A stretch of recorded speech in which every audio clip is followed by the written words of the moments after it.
Welcome back to the SportsMax Zone. The Next Level Sports Management and Recruiting Group, the brainchild of Jerry Williams, is geared toward showcasing Dominica's student athletes. The agency will have a monthly publication called Student Athlete Focus Newsletter to highlight the success of student athletes on and off the field. Founder Jerry Williams joins us now via Zoom to share his thoughts about this initiative and give us some more information on it. Jerry, welcome to the SportsMax Zone. Great to have you on the show and great to be discussing a topic like this at this time. Thank you for having me. It's a pleasure to be on with you this afternoon. All right, tell us first of all what triggered the decision to start this project. Okay, so basically myself and two other persons in Dunstan Peters and Albert Teets, over the years we have been helping athletes our own. So we decided to come together in 2023 where we sent 5 top student athletes to Antigua to a combine.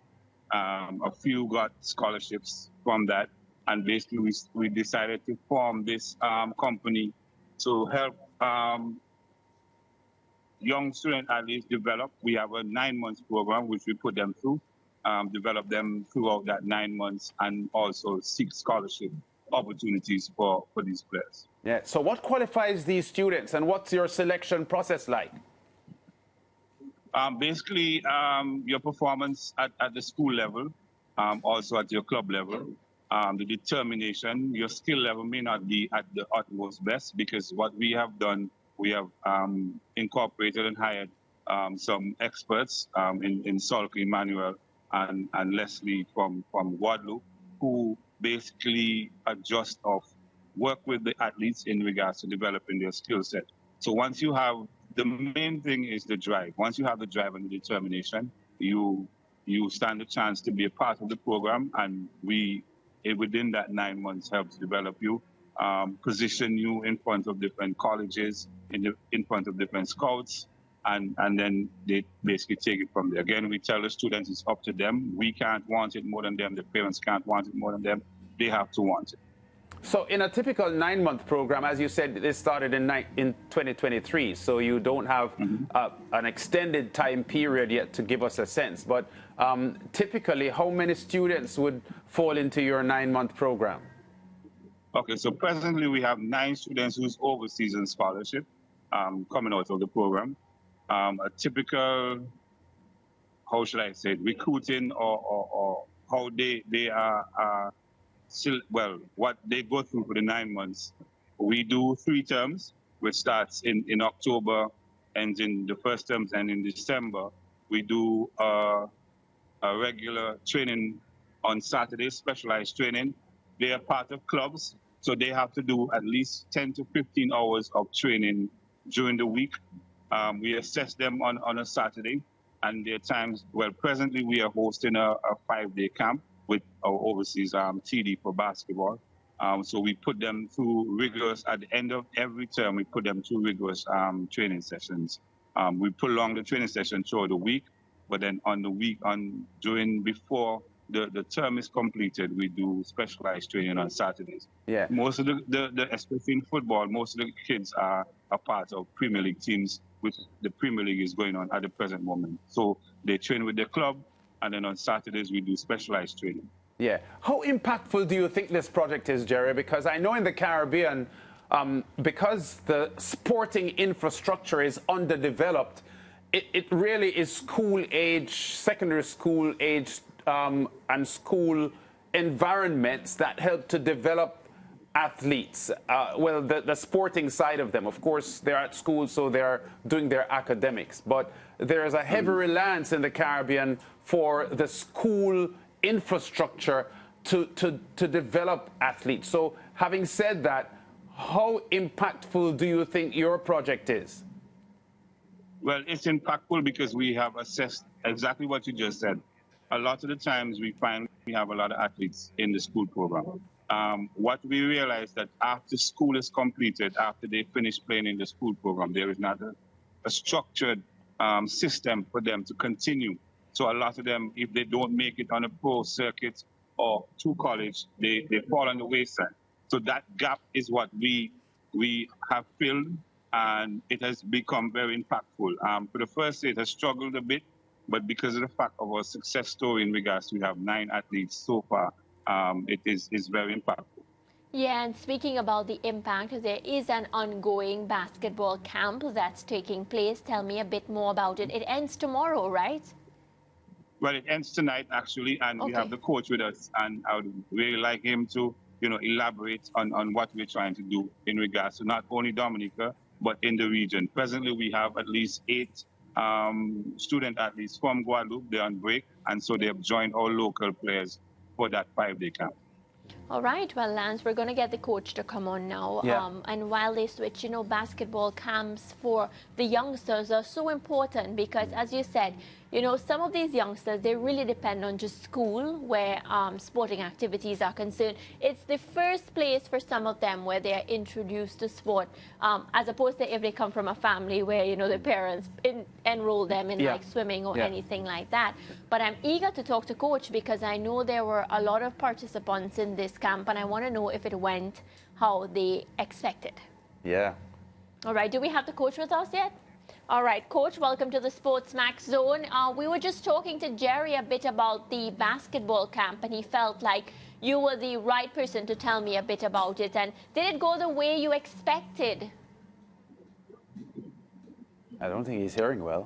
Yes, it's the first camp, so it did go the way I expected because we have guys from Martinique, guys from Guadeloupe, guys from Dominica, and it's a cultural exchange.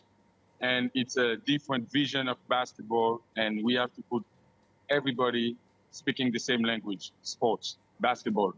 It's supposed to be what they love. So we had a good investment, a good engagement from the kids, and it was really a great week. And I could start to see what we can improve on coaching and training the kids. That was a wonderful week. Yeah, so would you say the project that ends tonight would have, Coach, given the participants a huge boost? In other words, when you started days ago, they are significantly ahead now that they're about to finish from where they started. So you have to understand something on sports. You cannot change significantly a player in a week. But well, mentally you can. After saying that, I can tell you that some kids came without some skills, and at the end of the stage of the camp, they learned something and they got better at something, maybe 2 or 3 different things. And that's the goal of the camps we're doing. You come without knowing something, and at the end of the week, you're gonna know how to do something. Maybe not perfectly, but we set the base, the foundation, and you got to keep working. So that's why we elaborate a plan. And after the first camp, I'm gonna come once a month in Dominica and I'm gonna set some assessment to the coaches. They have to work on it. And when I'm coming back again, I'm gonna evaluate the kids, see if they work on this so we can move forward to the next step. Because that's my view of training and make a kid improve. You cannot go to the next step before you manage perfectly the first one. Yeah, we understand that. It's going to take time, but at the end of the day, the result's going to be there. Yeah, we understand that. And, for physical and technical improvement, it takes time. But I was making the point that the experience could significantly boost them mentally and how they apply themselves to what they're doing. I think a lot more can be gained from that aspect in a few days as opposed to the physical and technical improvements. Of course. It was a huge boost, my bad, sorry, for them, because some of them came and without confidence.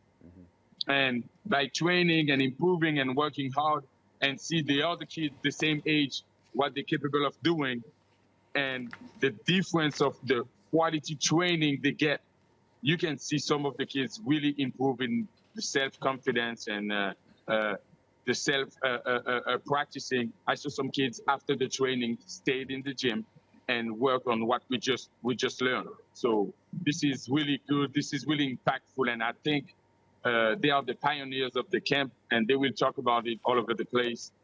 And that's the goal of the camps we're doing. We want to be impactful in their lives, and not only in basketball, but in their lives, in their daily life. Yeah, we get that. Art Coach, thank you very much for talking to us. Congrats on the next level sports agency for putting this on, because we think it's a very, very valuable tool for the young minds and getting them through the early stages of their lives as they prepare themselves for adulthood. Not all of them will become professional sports stars, but these projects do help in some way, shape or form. And just before we go to the break, I wanted to make a quick point here that St. Andrew Technical High School, Mariah, is putting on a webathon tomorrow night. And since we were talking about student athletes, they are trying to raise funds for the construction of a state-of-the-art medical counseling and intervention center at the school. Now, St. Andrew Technical has produced some, good sportsmen and women over the years. Richard Austin, former West Indies cricketer, played for St. Andrew Technical. Michael Frey, an Olympian sprinter, competed at the 68 and 72 Olympic Games, reached the finals in both the 200 and 100. Jadine White, who keeps goal for Cavalier now, who is a former St. Andrew Technical. Claude Brand, a track and field management administrator, who was for her entire career Veronica Campbell Brown's agent and manager. This project is a brainchild of his, and I'm very happy to see past students of schools putting back into the school the institution that gave them the start in life. And this project, to me, is a very significant one. I'm not sure if there is any school in Jamaica who has a state-of-the-art medical counseling and intervention center. So I'm very keen to see what happens at this webathon on Saturday evening as they try to raise funds to get that project going. And St. Andrew Technical is a high school in Kingston, in a pretty difficult part of Kingston as well. So we always like to see when efforts go into projects like this, and it will only benefit the students. Yeah, well, let me know how it goes. I'm looking forward to hear about it on Monday. Yeah, maybe we can have a link up with them to just see how it went and the timelines as the project sees this thing coming to fruition. We go to break. We still have a lot more to come on the SportsMax Zone. We'll be back in a moment.